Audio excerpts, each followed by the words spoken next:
रावण को कई बार आजकल मैंने देखा पिछले दशहरे पे इतना ग्लोरीफाई कर रहे हैं लोग रावण को कि उसने सीता को हाथ नहीं लगाया, तुम ज्यादा बड़े रावण, रावण तो बहुत अच्छा था। रावण जब स्वर्ग लोग गया था तो रंभा उसको मिली वहां पे, रंभा को अपने साथ वहां, रंभा बोली नहीं नहीं मैं आपकी पुत्रवधू हूं। पकड़ लिया रंभा को, खींच के जबरदस्ती करी और उनके साथ में दुष्कर्म किया। श्राप दिया रावण को कि आइंदा से अगर तुमने किसी स्त्री को उसकी इच्छा के विरुद्ध अगर छू भी लिया तो तुम्हारा सर 100 टुकड़ों में बट के समाप्त हो जाएगा। ये कारण था रावण ने सीता को नहीं छुआ। रावण ने तो अपनी पत्नी की बड़ी बहन माया के साथ भी छल किया और उनके साथ भी दुष्कर्म किया, जबरदस्ती किया, जिसके कारण उन्होंने बाद में उनको श्राप दिया और बोला स्त्री की वासना ही तुम्हारी मौत का कारण बनेगी। रावण 10 सर 20 आंखें फिर भी नहीं दिख रहा उसको क्या करना चाहिए, 20 आंखों से भी नहीं दिख रहा है।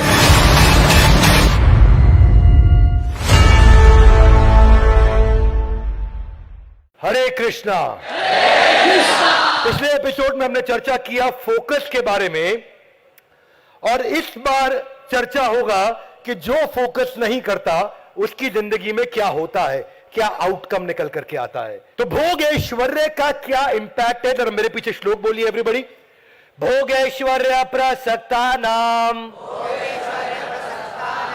तया प्रत चेतसाम व्यवसायत्मिका बुद्धि समाधो न विधीयते। इसको आप जीवन में उतारते हैं तो जो प्रिंसिपल आध्यात्मिक है वही भौतिक भी होते हैं। भौतिक प्रिंसिपल आध्यात्मिक नहीं होते, आध्यात्मिक प्रिंसिपल भौतिक जीवन में चल जाते हैं। क्या मेरी बात समझ आ रही है? हरि बोल। जितना सेंस ग्रेटिफिकेशन बढ़ता है उतना सफलता की संभावना अपने आप घटता चला जाता है। Sense gratification will kill the reputation and consciousness brings seriousness in business, जो भी बिजनेस है आपका। तो समटाइम्स केवल इंद्रिय तृप्ति नहीं, इंद्रिय तृप्ति के पीछे की जो रॉन्ग फिलॉसफी है, जो माइंडसेट है, वो इंद्रिय तृप्ति को बिल्ड करती है। अभी सुनना मेरी बात। कोई स्टूडेंट्स कितने हैं यहां पे? हाथ खड़ा करें जितने स्टूडेंट्स हैं। बहुत काम की बात बताने वाला हमको। क्या ऐसा लगता है मेरे को भगवान ने श्लोक आप ही लोग के लिए बोला है? बाकी लोग काम आ जाएगा उनको, आप लोग और ध्यान से सुनो। हाँ, क्या जब जेब में हो मनी तो क्या करेगा शनि? फिलॉसफी है। ऐसा है मेरे भाई, सबसे बड़ा पैसा है और जब तक तेरे पास पैसा है दुनिया पूछेगी मेरा भाई तू कैसा है। जब पैसा नहीं आपके पास तो सुंदर मेले में भी रहेगा उदास। फिलॉसफी है। बस, ट्रेन और लड़की इसके पीछे नहीं भागना चाहिए, एक जाएगी दूसरी आएगी। एक्साइटेड मत होइए। मर्द को दर्द नहीं होता, मर्द को भी होता है दर्द। गलत बिलीफ है ये। और यही फिर उसके बाद क्या करते हैं, गड़बड़ करते हैं, क्योंकि ये बिलीफ फिर आपको भोग ऐश्वर्य की तरफ ले जाते हैं। भाई जब तक तू लड़की के पीछे भागेगा लड़की पैसे के पीछे भागेगी, जिस दिन तू पैसे के पीछे भागेगा लड़की तेरे पीछे भागेगी। Wrong philosophy. अगर खूबसूरत लड़की को कोई ना छेड़े तो वो उसे अपनी बेइज्जती समझती है। कितना फिलॉसफी है। जब तेरी जेब में पैसा होगा तेरी इज्जत अपने आप होगी। अकेली लड़की खुली तिजोरी के समान है। एक आदमी की लाइफ में शराब पीने की कैपेसिटी और बैंक बैलेंस दोनों कभी खत्म नहीं होना चाहिए। पैसा कमाने के 2 रास्ते, एक शॉर्टकट और एक छोटे वाला shortcut. If you can't change the girl, change the girl. बहुत सारी फिलॉसफी है। लोग कहते हैं कि हर आदमी बिक सकता है, बस उसका मोल लगाना आना चाहिए। एक भाई कहता है कि कुत्ते के मुंह से हड्डी और मेरे हाथ से नोट की गड्डी यमराज भी नहीं छीन सकते। क्या होगा ऐसे लोगों का? ये जितनी खराब फिलॉसफीज हैं, ऐसी सोच रखने वालों के लिए है 3 दवाई, जूता, चप्पल और जरा जोर से पिटाई। इसको समझने के लिए भोग ऐश्वर्य प्रसक्ता नाम, हाथ आगे लाइए। भोग ऐश्वर्य प्रसक्ता। प्रसक्ता मतलब विशेष अटैचमेंट, आसक्ति प्रसक्ता। प्रकृष्ट रूपेण आसक्ति मतलब इतना अटैच्ड है आदमी, इसको मजा करना है जिंदगी में। That is the difference between Rahul Bhatia and Vijay Mallya. Rahul Bhatia is the chairman of Indigo Airlines. Vijay Mallya used to be the chairman of Kingfisher the king of good times. क्या फर्क हुआ? जितनी भी एक्विजिशन करी विजय माल्या ने, वो सारी एक्विजिशन इस चक्कर में करी कि जिंदगी में मुझे और मजा दे सके। विजय माल्या बॉलीवुड की मैगजीन खरीद रहा है, विजय माल्या रेस कोर्स खरीद रहा है, विजय माल्या शराब के नए ठेके खरीद रहा है, विजय माल्या बॉलीवुड की मैगजीन्स के बाद में अलग अलग प्रकार की बॉलीवुड के वेबसाइट्स को खरीद रहा है, Vijay Mallya global sports soccer team खरीद रहा है, क्रिकेट टीम खरीद रहा है, पार्टिंग क्लब खरीद रहा है, फुटबॉल क्लब खरीद रहा है, रेस कोर्स खरीद रहा है। इनका कोई लेना देना नहीं उसके बिजनेस से, इनका लेना देना है मनोरंजन से। पर जो गीता पढ़ता है उसका मनोमंजन होता है, और उस मनोमंजन में जो मनोरंजन है वो अपने आप जिंदगी भर भरा रहता है, कभी खाली नहीं होता। ऐसा आदमी तो कहीं जाने की जरूरत नहीं पड़ती। Problem with Vijay Mallya was भोग ऐश्वर्य प्रसक्ता नाम तया अपहृत चेतसाम। चेतना डिस्टर्ब हो जाती है ऐसे आदमी की। समाधो न विधीयते, ऐसा आदमी समाधि में प्रवेश नहीं कर सकता। कैसा आदमी? जो भोग ऐश्वर्य प्रसक्ता नाम। कैप्टन गोपीनाथ बोले he is the victim of flamboyance. Economic Times ने बोला people love to hate Vijay Mallya. फर्क क्यों हुआ? क्योंकि विजय माल्या की किंगफिशर एयरलाइन 6000 करोड़ के लॉस में और लोन में चली गई, और वो सबसे मुश्किल धंधे के अंदर भी राहुल भाटिया 6000 करोड़ के लॉस में, ये 600 करोड़ के प्रॉफिट में नोट छाप रहे। फर्क क्या था? विजय माल्या की कंपनी में फीमेल मॉडल्स थी, इंडिगो एयरलाइंस में बिजनेस मॉडल था। फीमेल मॉडल नहीं चाहिए, बिजनेस मॉडल चाहिए। फर्क यही था कि ये मॉडल को बार बार चेंज करता रहा, लग्जरी से इकोनॉमी, इकोनॉमी से लग्जरी। वो एक स्टेबल मॉडल बिल्ड करता रहा, बिजनेस मॉडल। राहुल भाटिया एकमात्र highest profit making airlines company है भारतवर्ष की। जितनी बार आप मॉडल्स को चेंज करते हो उतनी बार स्टेबलाइज होने का मौका नहीं मिलता। इधर विजय माल्या मॉडल बार बार चेंज करता रहा। इन्होंने पहली लाइफ में एक ही एयरक्राफ्ट खरीदा, और उसके हर 6 हफ्ते बाद एक एयरक्राफ्ट, हर 6 हफ्ते बाद एक एयरक्राफ्ट, हर 6 हफ्ते बाद एक एयरक्राफ्ट अपने आप को स्टेबलाइज करते गए और लॉन्च करके बड़ा करते चले गए। ये फास्ट और केयरलेस थे, ये स्लो और एग्जीक्यूशन में एबल थे। इनका एग्रेसिव एक्सपेंशन था, इनका मेजर्ड एक्सपेंशन था। फर्क यही था। सांसद होने के कारण विजय माल्या को कर्जा आसानी से मिलता था। आसानी से लिए हुए कर्जे को ध्यान से नहीं खर्च किया। और ये सांसद नहीं थे, ये बोले बाजार से पैसा आसानी से नहीं मिलता, इसलिए बहुत ध्यान से खर्च करूंगा। ये कर्जे में डूबते चले गए। क्यों? क्योंकि इनके पास जो पैसा आता था उसको लगा देते थे स्विमवेयर मॉडल मैगजीन्स पे, कैलेंडर पे। ऐसे ऐसे कैलेंडर लॉन्च किए जहां पे लड़कियां स्विमिंग वेयर में घूमती हैं समुद्र के किनारे, और उसके बाद शराब की बोतल हाथ में लेकर के रात को 2 बजे लड़कियों का, फीमेल मॉडल्स का इंटरव्यू। भोग ऐश्वर्य प्रसक्ता नाम तया अपहृत चेतसाम। आप संसार में भी सफल नहीं होंगे, पढ़ाई में सफल नहीं हो सकते। प्रॉब्लम क्या है कि आपके माइंड में फोकस इसीलिए नहीं आता। भस्मासुर के बारे में सबने सुना, भगवान शिव की खूब तपस्या करी। अब भगवान शिव भी टेंशन में आ गए, इतनी तपस्या कर रहा। भगवान शिव आ गए, अवतार लिया, दर्शन दिया उसको। बोले क्या चाहिए? बोला ऐसा वरदान दो जिसके सर पे हाथ रखूं भस्म हो जाए। भगवान शिव को बोलना पड़ा तथास्तु। फिर ये भगवान शिव के पीछे भागे, अभी आप ही को भस्म करूंगा। क्या भोग ऐश्वर्य प्रसक्ता नाम तया अपहृत चेतसम। कैसे? एग्जाम्पल सुनना। भगवान शिव भाग करके गए किनके पास? अल्टीमेटली सबको उधर ही जाना, त्रिलोकीनाथ सर्वलोक महेश्वरम। भगवान श्री विष्णु के पास गए, बोले बचाओ मुझे। बोले क्या हुआ? बोले भस्मासुर को मैंने वरदान दिया, भी मुझे भस्म करने आ रहा है। भगवान ने बोला इजी है। बोले कैसे? मोहिनी रूप बनाया। मोहिनी रूप बन करके भगवान शिव से पहले भस्मासुर के आगे आ गई मोहिनी। वो इतना भोग ऐश्वर्य प्रसक्ता नाम तया अपहृत चेतसाम, इतना अचानक डिस्टर्ब हो गया मोहिनी को देख के कि उनको बोला है शिवजी को छोड़ो, तुम मुझसे विवाह कर लो। बोले ठीक है, मैं विवाह तो उसके साथ करूंगी जिसको डांस करना आता हो, नृत्य करना आता हो। बोला वो मुझे आता नहीं, सिखा दो। मोहिनी बोली सिखा दूंगी, और डांस में उसको लगा दिया। वो भी डांस करने लगा। भस्मासुर डांस करते करते अलग अलग स्टेप किए, और ऐसा पीछे हाथ रख के ऐसे ऐसे स्टेप किया। उसने भी ऐसे ऐसे किया, अपने ही सर पे हाथ रख लिया, भस्म हो गया। इसको बोलते हैं भोग ऐश्वर्य प्रसक्ता नाम। क्यों? उसको याद नहीं रहा।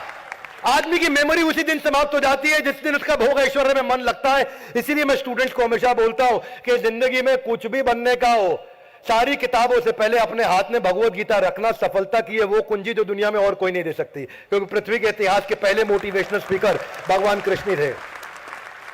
भस्मासुर तो परफेक्ट एग्जाम्पल, संसार में भी बहुत एग्जाम्पल। ये Bill Clinton versus Barack Obama, एक दुनिया की सबसे बड़ी डेमोक्रेसी, सच में शक्तिशाली देश के दो सबसे शक्तिशाली राष्ट्रपतियों में से एक रहे।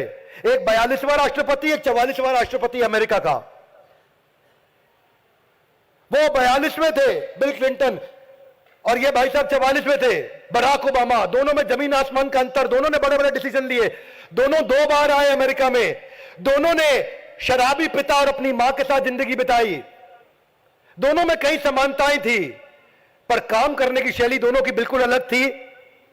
बिल क्लिंटन कांस्टेंट स्कैंडल्स में फंसे रहे, पौला जोन्स, मोनिका लेविंस्की, अलग अलग केसेस में फंसे। बराक ओबामा हर संडे चर्च जाते थे, इतने धार्मिक थे। बराक ओबामा लॉयल्टी और इंटेग्रिटी के लिए जाने जाते थे।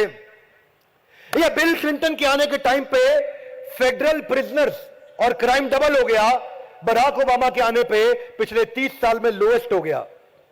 बिल क्लिंटन के टाइम पे चढ़ती हुई इकोनॉमी गिरती हुई निकल के गई। 2007 आते आते अगले राष्ट्रपति के हाथ में फेडरल बैंक के क्राइसिस हो गए, बैंकिंग क्राइसिस हो गए। और जब बराक ओबामा के हाथ में आया, 25 मिलियन नई जॉब क्रिएट करी, 30 साल में सबसे ज्यादा सफल राष्ट्रपति बने। ये फ्लैम्बॉयंस के लिए जाने जाते थे, वो इंटेग्रिटी के लिए जाने जाते थे। ये अपनी गलतियों के कारण और अपने आप को हीरो दिखाने के लिए जाने जाते थे। ये भारत, ये अमेरिका देश को हीरो बनाने के लिए जाने जाते थे। यही अंतर मुगल और मौर्य साम्राज्य में भी था। मुगल साम्राज्य की खास बात क्या थी कि ये कब किसको मार दे, अपने भाई को, अपने पिता को, मालूम नहीं। ये कब किसके साथ संबंध बना ले, शारीरिक, अपनी मां, अपनी बहन और प्रजा में किसी के साथ, पता नहीं। मुगल साम्राज्य के अंदर कितने ऐसे केस निकल के आए जहां अपने ही बेटे को, अपने ही भाई को, अपने ही पिता को मरवा दिया गया। पर मौर्य डायनेस्टी चाणक्य पंडित की गाइडेंस में शुरू हुई थी। वहां पे इंद्रिय तृप्ति को हटा करके इंद्रियों को समाज की सेवा में लगाने के लिए बताया गया था। चाणक्य पंडित ने जहां गाइडेंस दिया वहां गेम चेंजर था। मौर्य डायनेस्टी ऐसी थी कि राम राज्य के बाद यह दूसरा ऐसा राज्य आया पूरे भारत के इतिहास में जहां प्रजा हमेशा सुखी रही है। राम राज्य के बाद यह दूसरा ऐसा राज्य आया जहां सबसे बड़ी सेना पिछले 2500 साल में आज तक कभी हुई है। राम राज्य के बाद यह दूसरा ऐसा राज्य आया जहां पे एडमिनिस्ट्रेशन और ऑपरेशन सबसे अच्छे रहे। पहली बार ब्यूरोक्रेसी इंट्रोड्यूस करी गई, पहली बार मिनिस्ट्रीज बनाई गई, पहली बार सेंट्रल टैक्स सिस्टम बनाया गया। राम राज्य के बाद यह दूसरी बार ऐसा हुआ था जब लोग बहुत खुश और प्रोग्रेस और इकोनॉमिक प्रॉस्पेरिटी कंटिन्यूसली बढ़ रही थी, क्योंकि यहां गाइडेंस चाणक्य पंडित की थी। मुगल साम्राज्य में भोग ऐश्वर्य, और यहां पे क्या है, समाधो, वहां न विधीयते, यहां परमानेंट समाधि थी। फर्क क्या है दोनों में डायनेस्टी में? जब अकबर ने बैटल ऑफ पानीपत खत्म किया तो जितने सर काटे, उन सर काट के उन सारे सरों को जोड़ करके एक मीनार बना दिया और सेलिब्रेट किया कि मैंने बैटल ऑफ पानीपत में इतने सर काटे, इतना बड़ा किला, इतनी बड़ी मीनार खड़ी कर दी। और नंदा डायनेस्टी को सम्राट खत्म करने के बाद जब मौर्य डायनेस्टी आई, चंद्रगुप्त मौर्य के ग्रैंडसन, उनके पोते कौन, सम्राट अशोक, जब उन्होंने बैटल ऑफ कालिंगा लड़ा तो उसके बाद इतने दुखी हो गए कि इतने लोगों को मारा कि उन्होंने बौद्ध धर्म ज्वाइन कर लिया और जाकर के माफी मांगी और बोला आज के बाद किसी को मरने नहीं देंगे। यह फर्क था मुगल और मौर्य सम्राट में। इसको क्या बोलते हैं? इसको बोलते हैं भोग ऐश्वर्य प्रसक्ता नाम। समस्या वहीं से आती है। एक ने किलिंग को सेलिब्रेट किया, एक ने किलिंग से एब्स्टिनेट किया। ये जब जब ऐसा होगा, देवराज इंद्र भी भटक सकते हैं। तो मेरी और आपकी क्या मिसाल है भैया? मैं आपको यह कहना चाहता हूं कि जब अर्जुन यह कह रहे हैं कि मैं पूरे चक्रवर्ती तूफान को कंट्रोल कर सकता हूं पर मन को कंट्रोल नहीं कर सकता, चंचलम ही मना कृष्णा, इंद्र वैसे ही कितने भोग विलास में डूबे हुए आसपास कहीं अप्सराएं, पर मन नहीं भरता। पृथ्वी पे घूमते घूमते आ गए और आकाश से देख रहे कि अरे एक जंगल के अंदर बड़ी सुंदर स्त्री घूम रही है। बोले ये कौन है? तो पता चला ये गौतम ऋषि की पत्नी अहिल्या है। इंद्र से कंट्रोल नहीं हुआ। इंद्र ने देखा गौतम ऋषि क्या करते हैं, पहले पूरी रेकी करी। पता चला गौतम ऋषि रोज सुबेरे, इतने बड़े तपस्वी हैं, सुबह भोर से पहले उठ करके अपने नित्य कर्म करने के लिए नदी के पास जाते हैं। नया आवरण बनाया इंद्र ने और आवरण बना के खुद को गौतम ऋषि बना लिया। जैसे ही पति गौतम ऋषि निकले नित्य कर्म के लिए नदी के पास, शौच क्रिया करना, स्नान करना, ये वो अप्सरा बला की खूबसूरत सौंदर्य की देवी वो अहिल्या के पास चले गए और खुद गौतम ऋषि बन के चले गए और उसके साथ जाकर के संभोग करने का प्रयास किया। उधर गौतम ऋषि को कहीं ना कहीं महसूस हो गया कि पीछे कुछ गड़बड़ हुई है, मेरे साथ छल हो रहा है। गौतम ऋषि जब अपनी कुटिया में वापस लौटे तो उन्होंने इंद्र को उनके साथ सोता हुआ अपनी धर्मपत्नी के साथ देखा। ऋषि थे और वो वहां पे उन्होंने उस क्रोध को सेवा के लिए जागृत किया, अपनी पत्नी को श्राप दिया, वो पत्थर बन गई। उनको श्राप इसलिए दिया क्योंकि आगे चल के भगवान राम ने उनको आशीर्वाद दे करके हाथ से छू करके पत्थर से वापस अहिल्या बनाना था। लेकिन जब इंद्र को उन्होंने श्राप दिया तो उनको बोला तुम्हारे शरीर पे हजारों स्त्री की योनियां बन जाएंगी, जो जिसकी तुम भोग विलास की इच्छा करते हो, तो मैं इतनी योनियां देता हूं। पूरे शरीर पे योनियां बन गई उनके। उन्होंने माफी मांगी, जब बहुत क्षमा मांगी तो उनको आंखों में परिवर्तित कर दिया। इंद्र के शरीर पे हजारों आंखें। ये क्यों? इंद्र जैसे इंटेलिजेंट व्यक्ति से भी हो जाता है और ये हमसे, मुझसे, आपसे, किसी से हो सकता है। भोग ऐश्वर्य प्रसक्ता नाम तया भृत चेतसाम समाधो ना विधीयते। ऐसा आदमी, समाधो मतलब हाथ आगे लाइए, कमॉन, एक। ये जो समाधि हमने पिछले श्लोक में समझी थी, एक, आज उसी श्लोक का, क्योंकि भगवत गीता जो है वो कंटिन्यूएशन में एक के बाद एक चर्चा चल रही है, तो वो रिलेशन है पिछले वाले का इससे। और आप यही देखते हैं कि आज हम गोवर्धन पर्वत के साथ में परिक्रमा मार्ग के नजदीक बैठे हैं। दिव्य स्थान है तो यहां इंद्र को याद किया, तो इंद्र की हमें गिरिराज जी की लीला भी याद करनी चाहिए। जब छोटे भगवान कृष्ण उन्होंने मना किया कि भाई इंद्र के पीछे मत भागो, गोवर्धन की पूजा करो, तो इंद्र को गुस्सा आ गया। इंद्र ने बोला कौन है ये बालक, बचाएगा तुम्हें गोवर्धन? बचा लेते हैं। भगवान कृष्ण ने गिरिराज जी को अपने हाथों पर उठाया। हम सबको वो लीला पता, लेकिन इंद्र इतना गुस्से में आ गए, ऐसी बारिश करी कि एक एक बूंद का वजन 100 हाथियों के बराबर। इतनी बारिश करी कि इंद्र थक गए, पर भगवान नीचे मुस्कुराते रहे। तब इंद्र को समझ में आया, अरे गड़बड़ हो गया। भोग ऐश्वर्य से सबसे बड़ा रिजल्ट यह है कि एक आदमी जिसकी कोई, एक समझो सरपंच है, वो भी अगर भोग ऐश्वर्य में पड़ जाता है तो प्रधानमंत्री के खिलाफ इलेक्शन में लड़ने की बात करने लगता है, भाई संभाल लेगा। इंद्र के साथ ऐसा ही हुआ। ऐसा नहीं होता कई बार लड़के लड़के आपस में ड्रिंक, भाई आज भाई गाड़ी चलाएगा, वैसा ही हो गया उनके साथ में। ये इंद्र कौन है भगवान के सामने, लेकिन भगवान से लड़ने पहुंच गया। हाथ आगे लाए, क्यों? भोग ऐश्वर्य प्रसक्ता नाम। द प्रॉब्लम विद भोग ऐश्वर्य is that you immediately get distracted and illusion to this extent. इतना डिस्ट्रैक्ट इल्यूजन हो जाएगा कि समझ में नहीं आएगा मैं लड़ किससे रहा हूं। आज समझोगे मैं लड़ किससे रहा हूं, और उसी चक्कर में व्यक्ति फंस जाता है। हुमायूं इतना भोग ऐश्वर्य में रहता था, इतना भोग ऐश्वर्य में रहता था कि मुगल डायनेस्टी में सबसे ज्यादा पॉपुलर था हुमायूं। उनके पिता बाबर फिर भी स्ट्रांग थे। उनकी मृत्यु के बाद जब हुमायूं आया तो परमानेंट मजा कर रहा था, आनंद ले रहा था। बहुत बड़ी सेना थी, 40,000 की सेना हुआ। शेरशाह सूरी आए, उनकी 15,000 की सेना। बस क्योंकि हुमायूं के पास लीडरशिप नहीं दिया, प्लानिंग नहीं किया, स्ट्रैटेजी नहीं बनाया, आपस में कम्युनिकेशन नहीं रखा, टीम्स के साथ रिलेशनशिप नहीं बनाया, वॉर की प्रैक्टिस नहीं करी, इसलिए 15,000 की सेना ने 40,000 को तुरंत बर्बाद करके उखाड़ के समाप्त कर दिया। इसका कारण क्या है? भोग ऐश्वर्य प्रसक्ता नाम। रावण को कई बार आजकल मैंने देखा, पिछले दशहरे पे इतना ग्लोरीफाई कर रहे हैं लोग रावण को कि उसने सीता को हाथ नहीं लगाया, तुम ज्यादा बड़े रावण, रावण तो बहुत अच्छा था। हाँ ठीक है, उसको संस्कृत का ज्ञान था, उसके 4 वेदों का ज्ञान था, वो भगवान शिव का भक्त था, लेकिन भोग ऐश्वर्य के चक्कर में बहुत सारी गड़बड़ पहले कर चुका था। वो कई बार अपराध कर चुका था। रावण की कथा किसी दिन अलग से लूंगा मैं। 10 सर 20 आंखें, फिर भी नहीं दिख रहा उसको क्या करना चाहिए। 20 आंखों से भी नहीं दिख रहा है।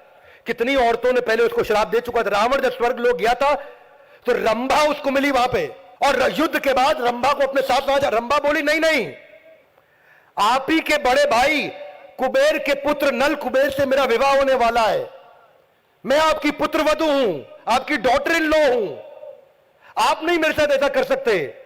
फिर भी रावण ने जबरदस्ती करी। भोग ऐश्वर्य प्रसक्ता नाम तया भृत चेतसाम। हाँ है रावण हमारे में और मुझ में, अगर मैं भी यही काम करता हूं तो। और फिर वही तया भृत चेतसाम इज गेटिंग डिस्टर्ब, और पकड़ लिया रंभा को, खींच के जबरदस्ती करी और उनके साथ में दुष्कर्म किया, जिसका बाद में चल के नल कुबेर को पता चला, जिसने श्राप दिया रावण को कि आइंदा से अगर तुमने किसी स्त्री को उसकी इच्छा के विरुद्ध अगर छू भी लिया तो तुम्हारा सर 100 टुकड़ों में बट के समाप्त हो जाएगा। यह कारण था रावण ने सीता को नहीं छुआ। यह नहीं था कि रावण को तुम भगवान की तुलना कर दोगे। रावण ने तो अपनी पत्नी की बड़ी बहन माया के साथ भी छल किया। और माया इतनी सुंदर थी कि माया की माया में फंस गया वो, और उनके साथ भी दुष्कर्म किया, जबरदस्ती किया, जिसके कारण उन्होंने बाद में उनको श्राप दिया और बोला स्त्री की वासना ही तुम्हारी मौत का कारण बनेगी। रावण को कई बार इसीलिए मिले। और यही सारे अपराध छोटे बड़े हमारे करियर में, हमारी सक्सेस में, हमारी ग्रोथ में, और उसी के लिए भगवान ने भगवत गीता दी थी, उसको जीवन में उतारने के लिए। Everybody Gita in louder, come on, Gita in. Gita जीवन में उतारने के लिए, हाथ जोड़ने के लिए नहीं, अगरबत्ती घुमाने के लिए नहीं, हाथ पर रख के कसम खाने के लिए नहीं, गीता भगवान जीवन में उतारने के लिए है। और इतना कुछ है, मैं वचन देता हूं, आप भगवत गीता पढ़िए और जिंदगी में जो चाहते हैं, ये ऐसा कल्प वृक्ष है। अच्छा चाहेंगे वो भी अचीव होगा, बुरा चाहेंगे वो भी अचीव होगा, भगवान की शरण चाहेंगे तो वो भी अचीव होगा। ये था आज का श्लोक। भोग ऐश्वर्य प्रसक्ता नाम तया भृत चेतसाम व्यवसायत्मिका बुद्धि। व्यवसाय आत्मिका, आपका व्यवसाय और आप एक क्यों नहीं हो रहे? क्योंकि समाधो न विधीयते, ऐसे आदमी का कंसंट्रेशन बिल्ड नहीं हो सकता।